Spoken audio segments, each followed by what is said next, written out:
আপনারা সবাই ভালো আছেন আশা করি। আমি আজকে একজন প্রান্ত কৃষকের কাছে চলে এসেছি।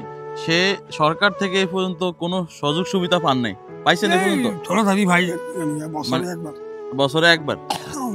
আপনার এই কতটুকু বয়স থেকে আপনি এই কৃষকে মানে এই যে জমিনে চাষবাস করেন? ছোটবেলা লাগাতে।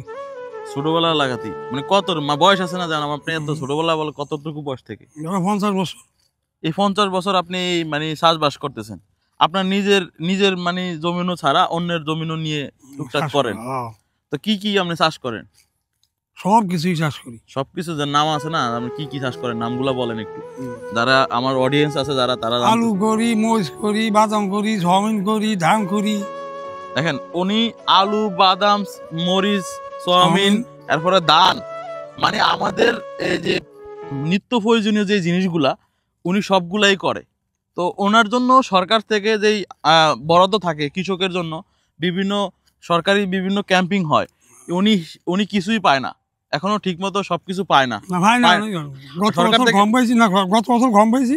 হ্যাঁ, এই তো নাকি আর এই দুনিয়া যা দিছে আর না। মানে এর আগের বছরে আপনি গম পাইছিলেন, মানে দিছিল সরকারি ভাবে যে আপনার গম চাষ করার জন্য আর কি। তো গম চাষ করছেন, কিরকম ফসল হয়েছিল? হয়েছে, ভালোই হয়েছে। ও তখন গম ভালোই হয়েছে।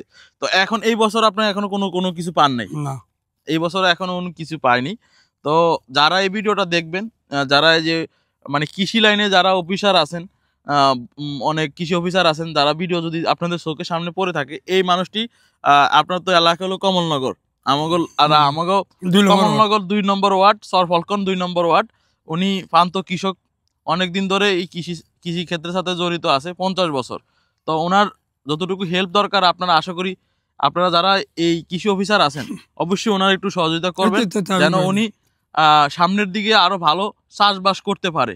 ওনার কিন্তু পেশাই এটা। এই জন্য রিজভি আছে, রিজভি দিব বাড়ি যাবা, ওই হেয়ার দলীয় বাড়ি যাবা, কোনো দিয়ে আমি অনেক সময় আমি আলোচনা করি, আমার ঘরে এরকম কিছুই কয় না। আমার ঘরে কয় না? না, এই জন্য মালিককে থাকতেও দেয় না। মালিককে থাকতে কিছুই মেনে, তোমার রিজভি সাহেব দেখা যায় একবার না দুইবার ভাইসি লাগে দেখা যায়। এখন দেখেন ওনার কথাগুলো আপনারা সরাসরি তো শুনছেন, তো ওনার কথাগুলো শুনলে তো বুঝতে পারছেন যে উনি এখন এই বছরে এখন কোনো চাষবাস করার জন্য কোনো সরকারিভাবে কোনো সহযোগিতা এখন পর্যন্ত পাননি। তো ইনশাল্লাহ আপনারা জানেন যে এই বছর অনেক বন্যা হয়েছে, মানুষ ধান টান করতে পারে না ঠিক মতো। এখন যে দুল্লার সময়, মানে এখন তো শীতের একটা সিজন, এখন শুকনার সময়, এখন মনে করেন সামনে মরিচ, বাদাম, সোয়াবিন করবে মানুষ।